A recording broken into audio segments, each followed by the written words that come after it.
Hey, everybody. Welcome to the Firefighters Podcast. Joining me this week, I have a good friend of mine, retired FDNY firefighter Joe Mckay. Joe, welcome. Thank you. Thanks for having me. Yeah, of course. I wanted to have Joe on this week. This was kind of a last minute thing. Because honestly, I'm having a bad week. And on Monday, I had a particularly bad day. And unfortunately, I had commitments and we had our Ray Pfeiffer Foundation golf outing. Mm. And fortunately for me, I have Joe who kindly picked me up and drove me there, as he so often did when we were going to Washington and everything else. So I thought it was apropos to have Joe on to discuss this. So if you're down, I'm down. all right. Let's do it. Because yeah, man, because I want to be honest with the show and talk about the real life things that we're all going through, right? Yeah. Mostly associated with our time with the fire department. And I know you have had your own battles. I had Mike on last week, who's a good friend of both of ours, and we both famously know his Crazy Captain Mike. Crazy Captain Mike. We know his battles and Love how he him. deals with things. Yep. Yeah, love that guy to death, man. You gotta love him. But so let's get right to it with you. I know you had some bad experiences on the job, not just 9/11. You've had some other things that were difficult to deal with. Things that I can relate to.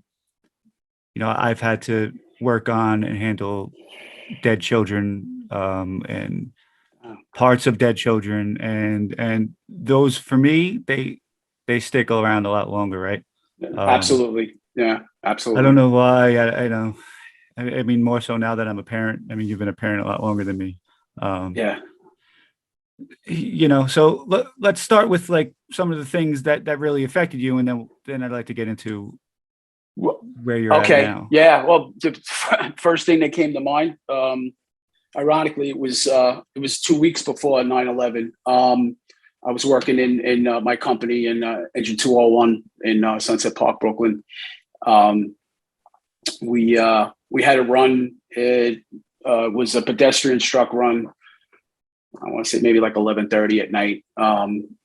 We get there and it was underneath the Gowanus Expressway. It was pretty dark under there. When we arrived, there was one police car blocking off traffic, and basically no one else was around. We saw one vehicle in the middle of 3rd Avenue, and there was two adults in the street, two female adults, unconscious in the street, and there was a civilian screaming and pointing, towards underneath the vehicle. And under the vehicle was it was about 2.5, a little boy, not breathing. So I mean, normally when you get a run, when you see people down like that, you go into the mode, whatever, and then not that you handle it any real differently, but when it's a kid, it kind of, I don't know how to describe it. It puts you in another mindset.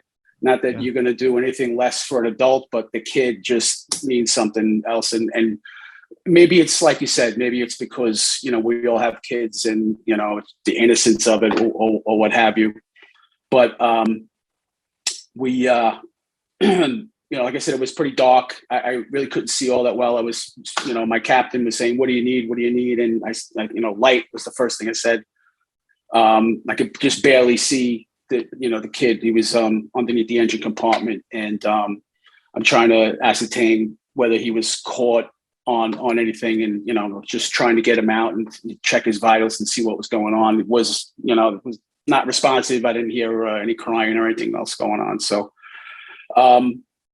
once I got a little more light, we I ended up pulling the kid out from underneath the car, and as we always do, we put our face down to see if we can get any breathing, checking the vitals, and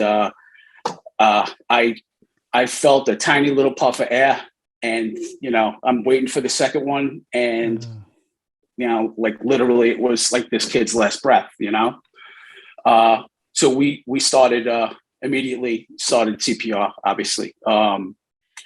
It seemed like forever, but the first ambulance that came in, that was a load and go situation. It was literally 4 blocks from the hospital.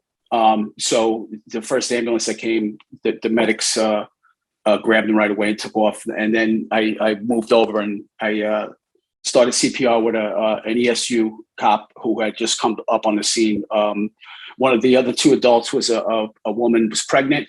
She was about 8 months. Myself and the the emergency service cop were doing CPR on her. She was pretty banged up. Obviously, she had the belly, so we knew she was pregnant and all. And another bus came shortly after, and we went into we went on the bus, continued CPR until basically all the way into the emergency room, up to the point where we put her on the table and the surgeons came in, and it was man, it seemed like 15, 20 seconds.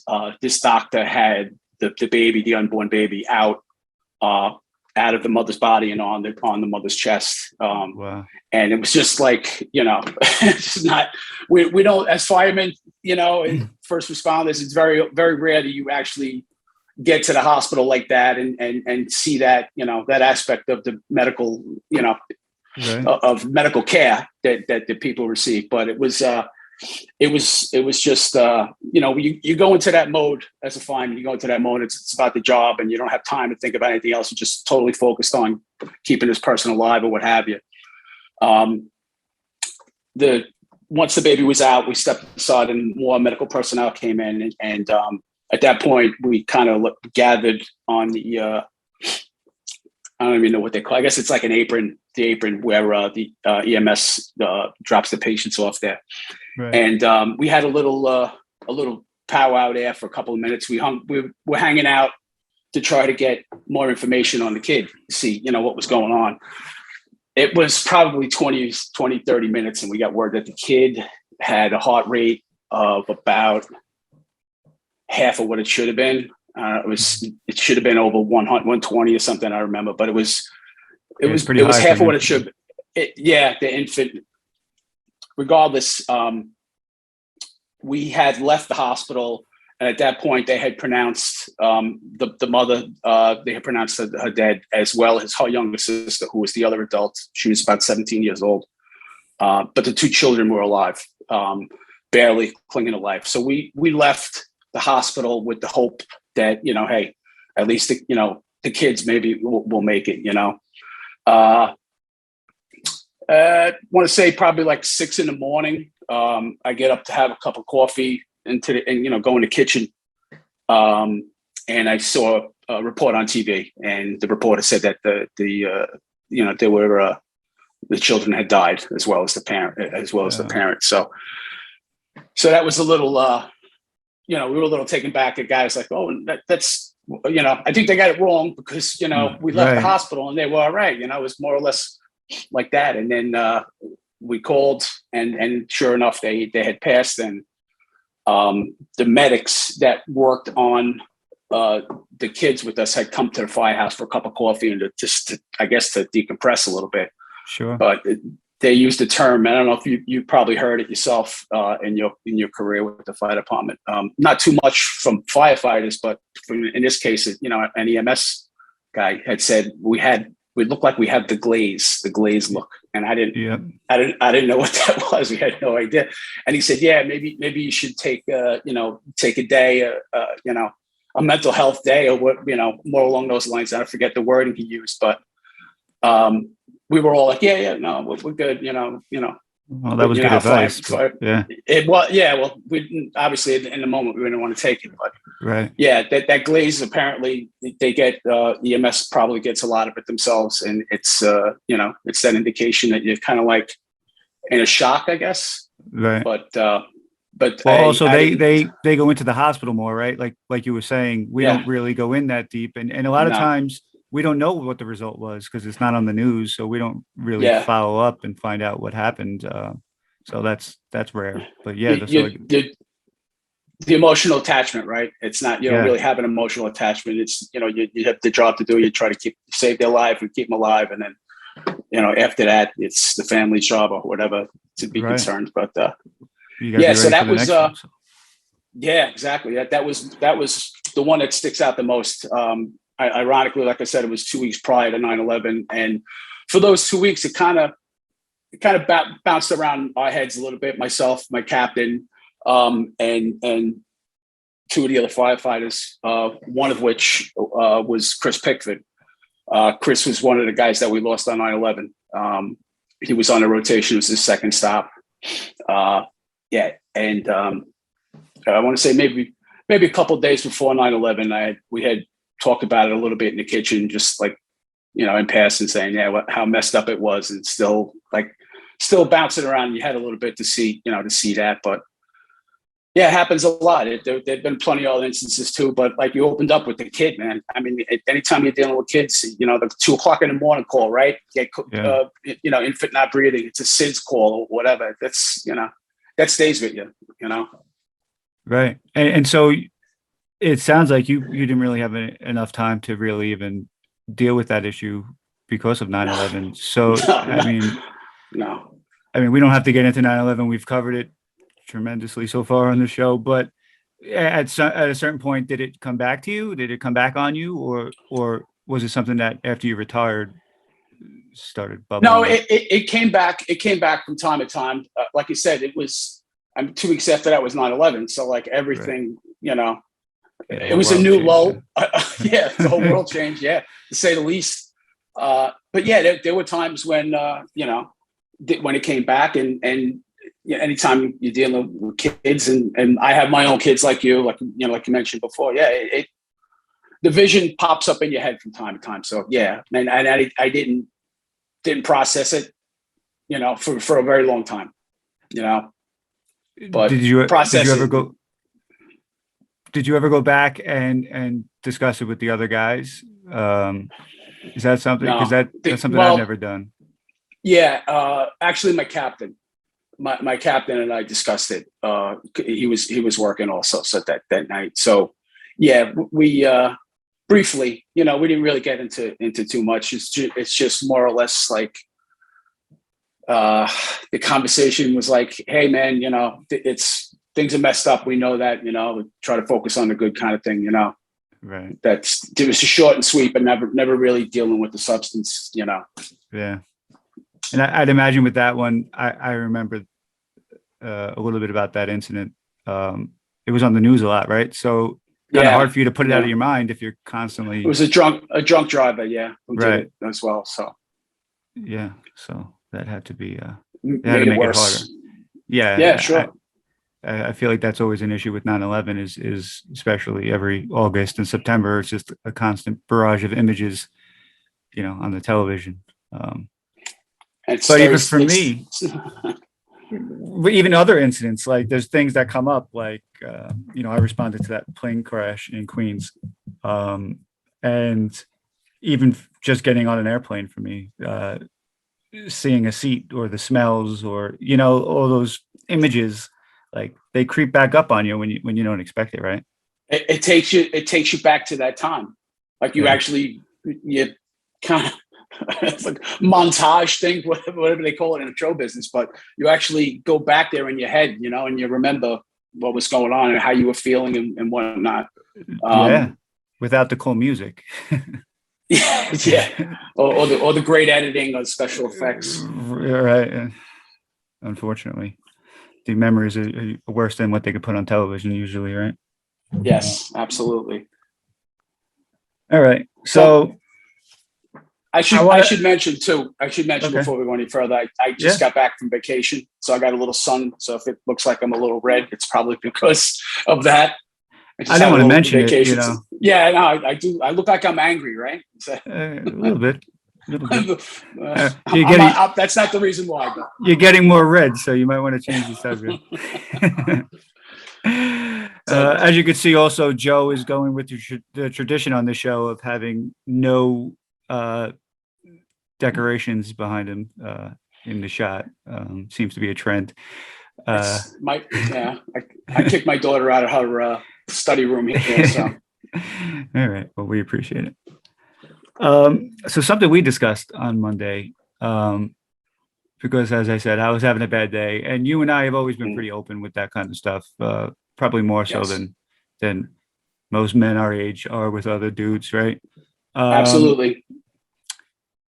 you said something to me that I thought was interesting. You told me about how you felt on September 12th of Yeah. this year, Mhm. which actually I appreciated hearing, and it kind of gave me some hope. Do you mind sharing that with Yeah, us? yeah, absolutely. Just let me get a drink of water here first. Yeah. All right. Gear up. So, a little background with me. I was assigned to Engine 201 on 9/11. We lost four guys, and John Schott was one. Shotzi, we called him. Lieutenant Martini, Greg Buck, and Chris Pickford, one mentioned before. I was going to work on that day. I wasn't scheduled to work, but I had offered to work for John, who, Shotzi, we call him. That day we had a fundraiser in Staten Island for a emergency fund that we have in our battalion. If somebody's kid gets sick or something happens, a family emergency, we keep a couple of dollars in there to help them out. So it was our turn to run it that year. So for that reason, we were on Staten Island and the golf course running the outing. I don't golf, so I offered to work for John.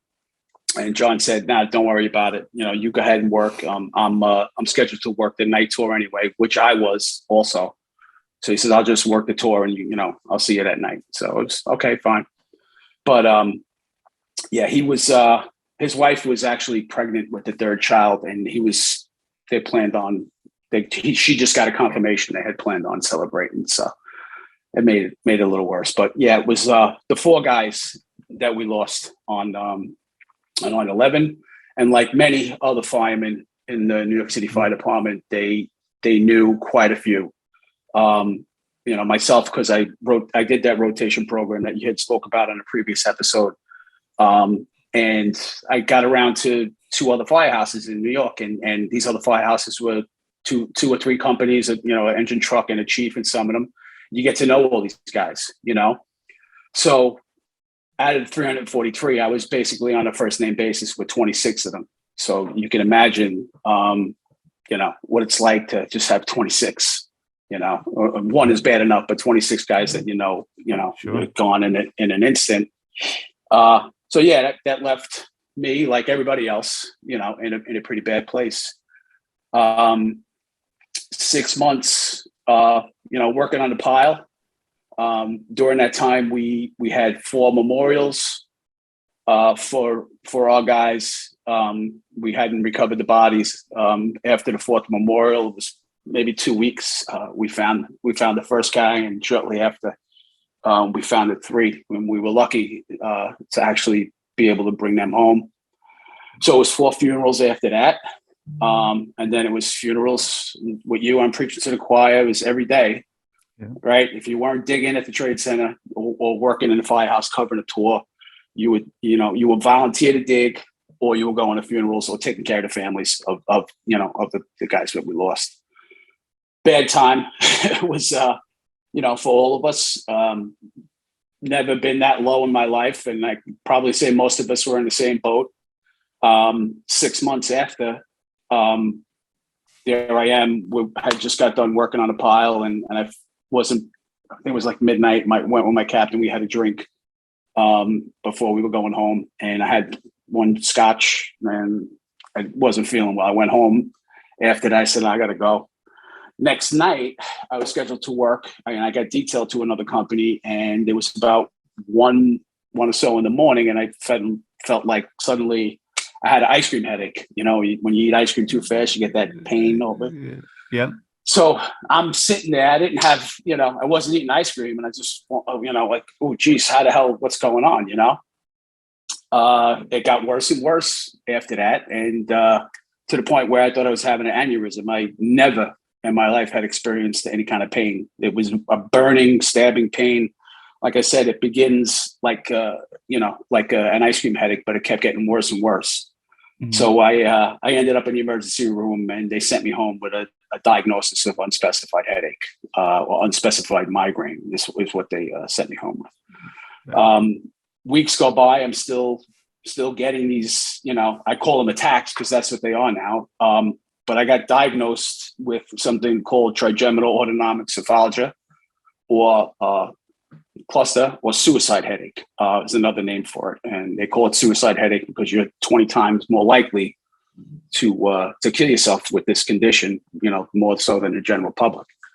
So there I was, we're 6 months out, or 7 months out, whatever it was from 9/11. It was still whole lot going on, dealing with the emotional toll that we all had to deal with. And then, thinking at that point it couldn't get any worse. Now I got this incurable neurological condition that's going to haunt me for the rest of my life. I can get, 8 attacks a day, and sometimes they keep me up at night. Not sometimes, a lot of times actually, they come when you go into REM sleep sometimes. And as a fireman, REM sleep is not something that you get consistently. You're working night tours or what have you. Yeah. But even when you're home, but yeah, you don't catch up. No, you're right. Yeah, absolutely. A lot of caffeine, a lot of a lot of missed stuff at home and what have you. But after that, I had a pretty rough time, like everybody else. There was a lot of drinking. I believe our friend Captain Mike had spoken about that. I remember being with him a few times with the drinking. So to say we weren't stressed would be ridiculous. We were all super stressed. But I never sought out help. Even though it was offered so many times in the firehouse by our peers, right? We had, if you remember, there was a bunch of retired guys that were working with the counseling unit, and they would travel around firehouses from time to time. And it was kind of like, there was an attitude. Yeah, we don't need, hey, come, we'll make you a coffee, sit down, we'll talk, whatever. But we're good. Don't worry about it. Was that, you were cordial. Yeah. It was also the stiff upper lip attitude too. You got to be tough, and almost to the point where actually it really happened. There was one guy who was real big. He spoke out about seeking out help. He was one of the first guys to go to the counseling unit, and he got ostracized in the firehouse for it, believe it or not. And looking back on it now, I can't I can't say how wrong that was to do that, to this one guy. But well, here it is. Fast forward 20 years later. A lot's happened since then. My personal journey. I don't know if I really want. I guess. Well, maybe I will get into it. I'll break this news. Go ahead. So, so during the course of me having cluster headache and seeking help, I found a online support group called Cluster Busters, and it's an advocacy and research group for people that have this horrible disease. And on their website, they said that people could or people were getting relief from using psychedelic drugs.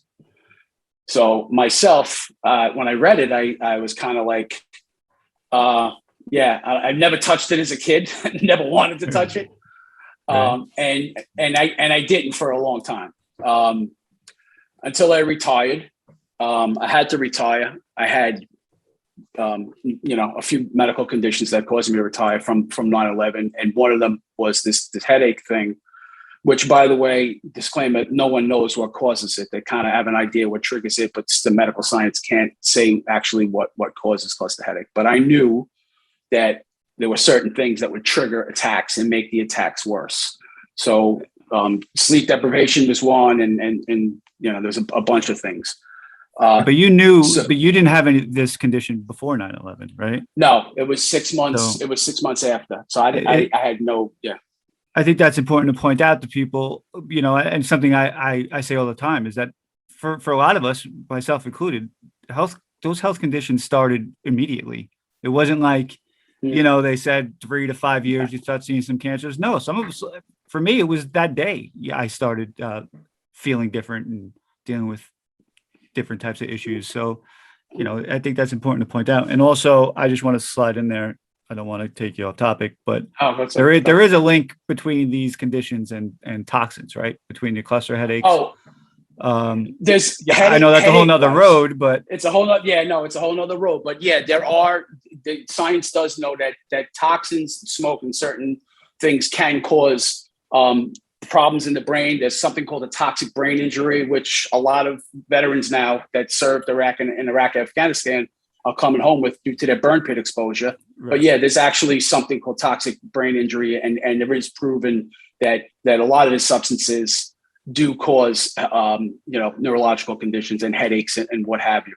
But again, there's not a whole lot of research with it, with headaches. But yeah, I'll keep going. I'll pick up. No, sorry. Go back no, where you were. Go ahead. I'm sorry. No, it's all right. I'm just trying to remember exactly where I was in the story, but rambling on a little bit. It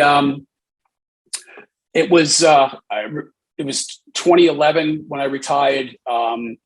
I had at that point been using oxygen only. Believe it or not, if you breathe in 100% oxygen, if you get to it quick enough, it will help abort an attack. Other than that, there were medications, triptan drugs that like vasoconstrictors, very violent. The side effects are horrible. You can get an aneurysm, stroke, this cardiac conditions as well. And then again, that drug I can only use 2 a day. 2 of the shots. It's an injectable, and there were days when I was getting 8 attacks, so it wasn't really a feasible way to abort the attacks. So I started doing more searching, and like I said before, that group called Cluster Busters, they had no qualms about saying, hey, listen, there are people that had psychedelics and whether it's LSD or mushrooms, and they were experiencing relief from this condition, from the cluster headaches. They actually posted results from a study that was done at Harvard years ago with LSD and cluster headache, and it was, the results were, were like, hey, I think it was 6 out of 7 people that were, the study was small at the time, and was very, I think they actually had to do it in Germany because of the drug laws here still. Right. But 6 out of the 7 people reported relief, and there's no pharmaceutical drug on the market that was even came close. So for that reason, fast forward now to this day, there's studies going on with a doctor, and actually I got to know pretty good over the years. She's up at Yale University, and she's doing a study with cluster headaches and psilocybin, as well as a few others that are around the country now. I don't remember exactly what it was, but I got to the point where I had no other option, and I was getting pretty bad. I was going to that dark place, and it was day in, day out attacks. I was, still dealing with the fact that I had to retire early. I didn't want to leave the fire department. Yeah. I was just looking for relief, and I said, you know what, the hell with it. I had, I didn't have to worry about losing my job at that point, so I talked to somebody else, and they said, oh yeah, I know a guy that might, he goes to Grateful Dead concerts maybe or something. He might be able. So anyway, make a long story short, I was able to get a couple of mushrooms, and I tried it. Don't try this at home, kids. Speak to Don't try this at home. Full disclosure. Yes, yeah. Absolutely. It's not something you want to take lightly. But I did try it, and it put me in remission. They stopped the headaches cold. So since that point, I've used them from time to time, but I don't use them currently. But they do make a difference. So where I'm going with this is, you've heard the stories, and for some of you that have maybe dabbled in psychedelics, you might know more so what I'm talking about. But I could describe it as I was just sitting in my backyard, and I just had this realization. It kind of brought me back to the pile and what was going on in my head at the time, the emotions that I was feeling, it was like waking up. I was coming out of the influence. I wasn't really heavily into the influence, but I was just coming out of it. And I woke up and it's like I suddenly realized how everything changed me, how all of these, 9/11 and these other traumatic experiences changed me. And that led me on the path to healing. It was that experience that woke me up and I said, I need to get help. That's what made me recognize it, how I treated other people, my outlook on life. So many other aspects were changed, from my time on the flight department, especially with 9/11 and stuff.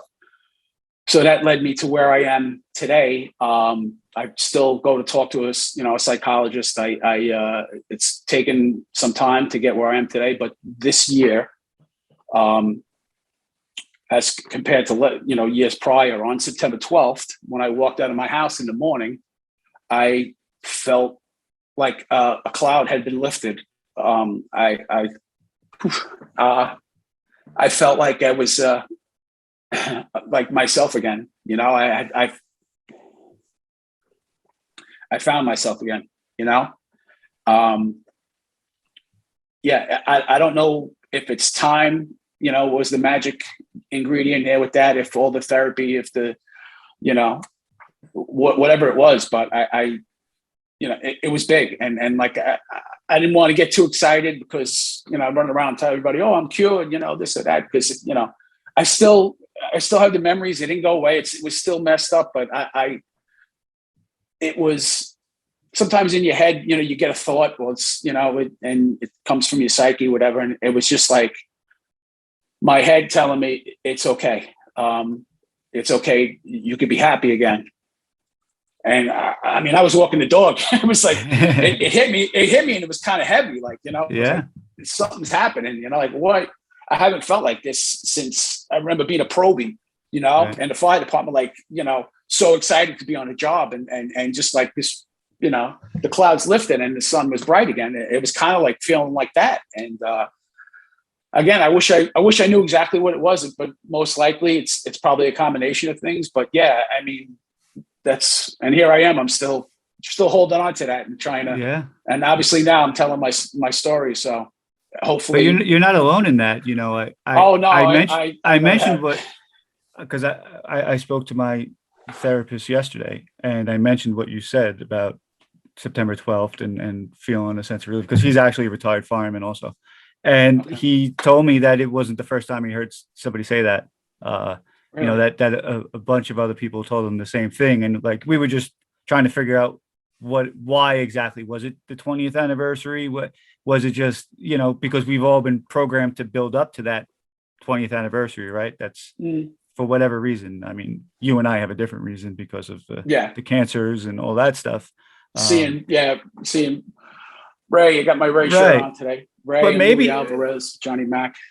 And I've been thinking about it, Joker. and when the doctors tell us that that's when the clock starts, right, for the asbestos and that stuff, maybe there's a sense in that, like, all right, well, now maybe you kind of have to feel better because because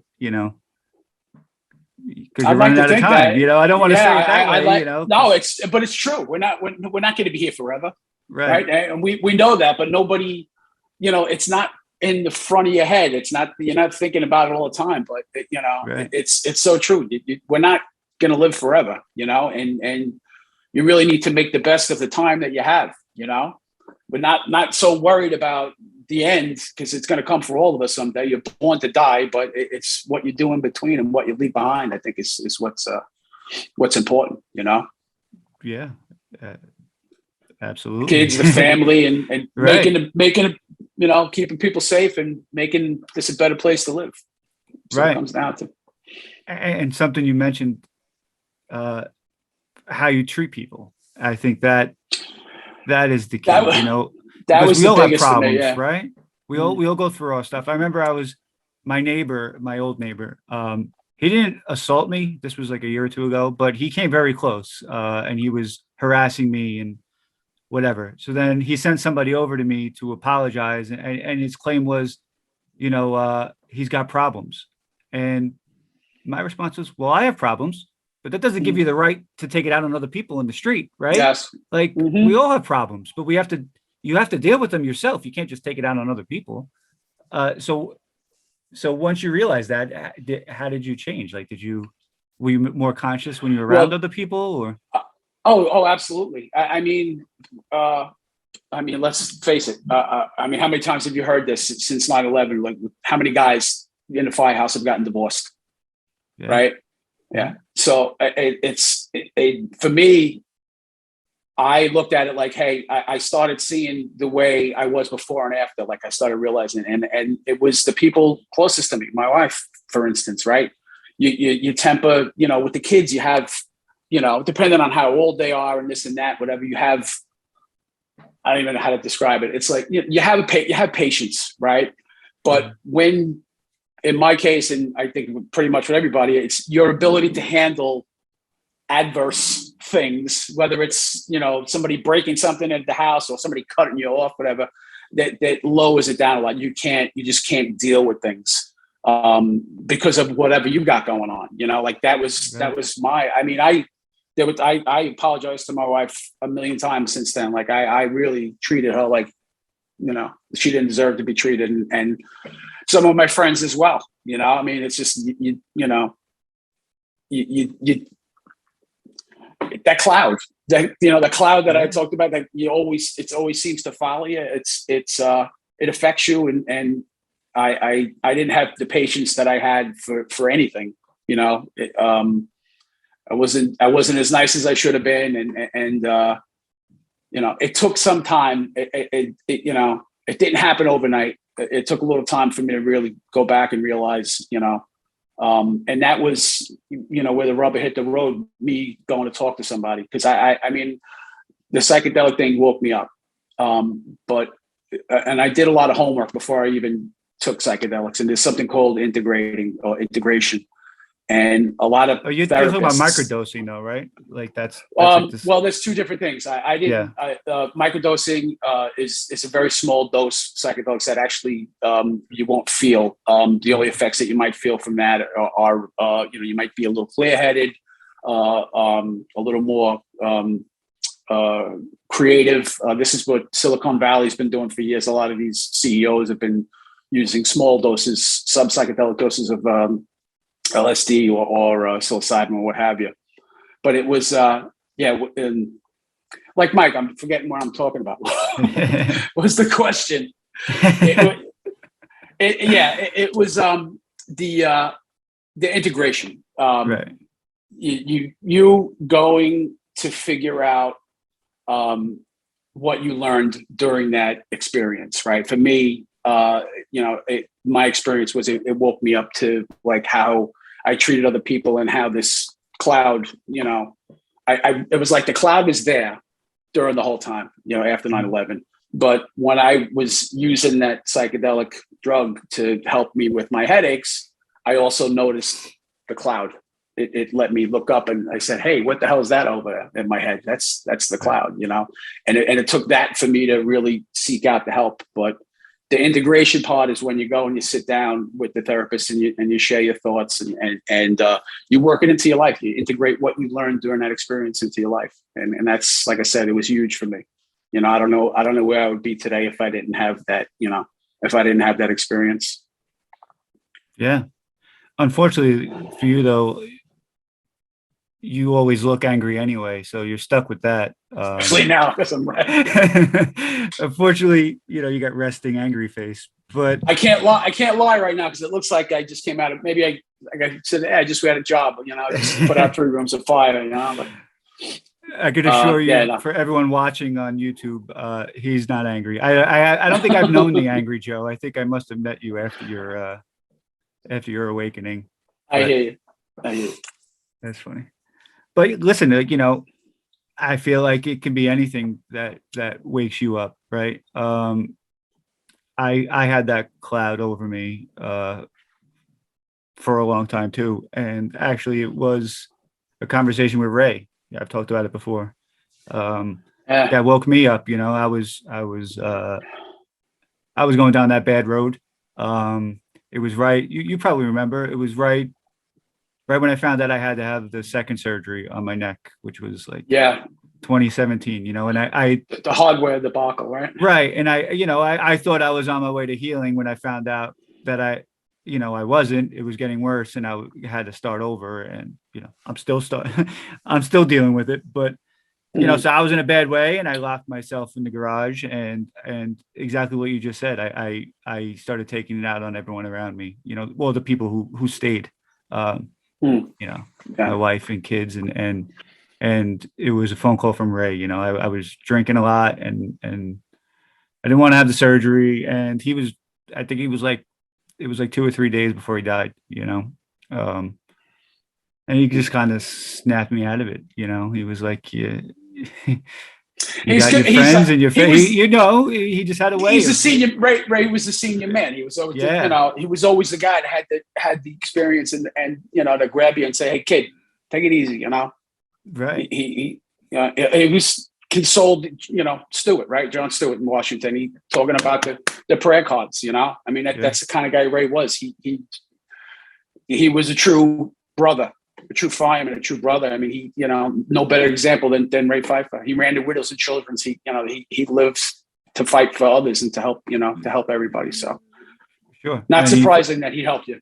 yeah, well, and I think he made me realize like that I was just feeling sorry for myself, like that, if Ray, after everything he went through with the almost Yeah. 10 years of cancer and Mm, having all his bones replaced, everything he went through, the pain he must have suffered, he didn't feel sorry for himself, right? He didn't no. stop.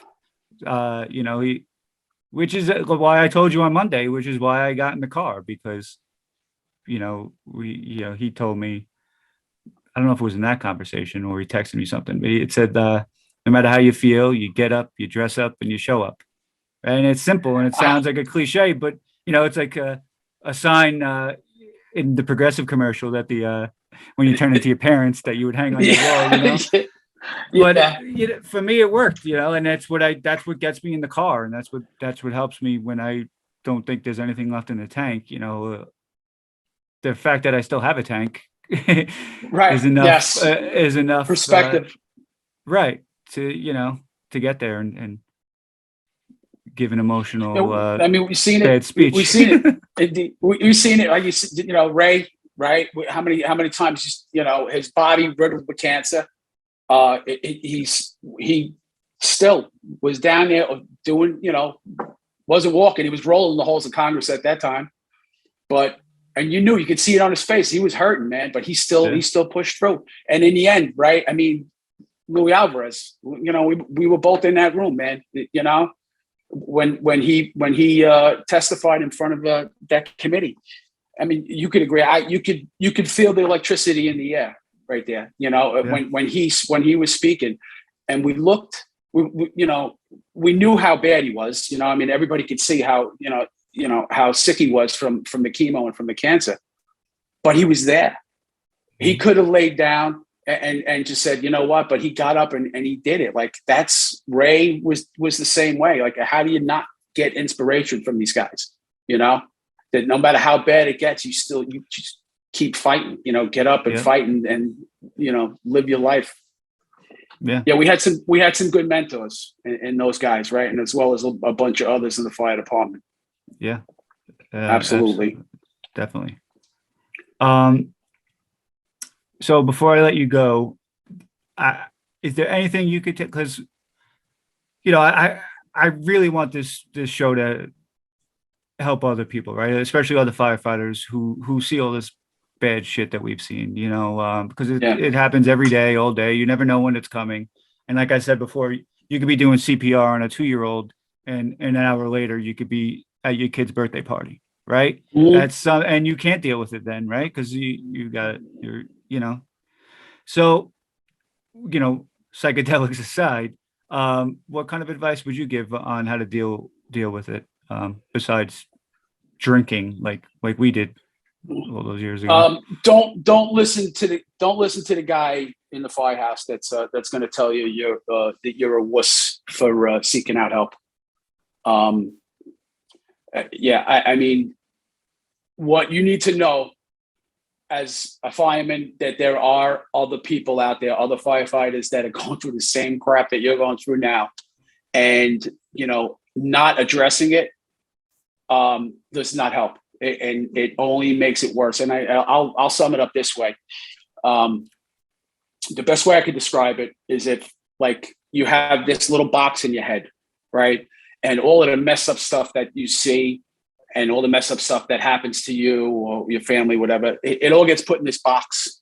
And your psyche closes the box and you lock the box and it gets chained up and glued, and you try to hermetically seal it to forget about all of that stuff. The problem is you can't hermetically seal that box. You can't stop it from leaking. It's eventually going to leak, and it's going to leak into other aspects of your life. And chances are it's going to leak into personal relationships at work, your family, and your loved ones, like your wife, your spouse, or what have you.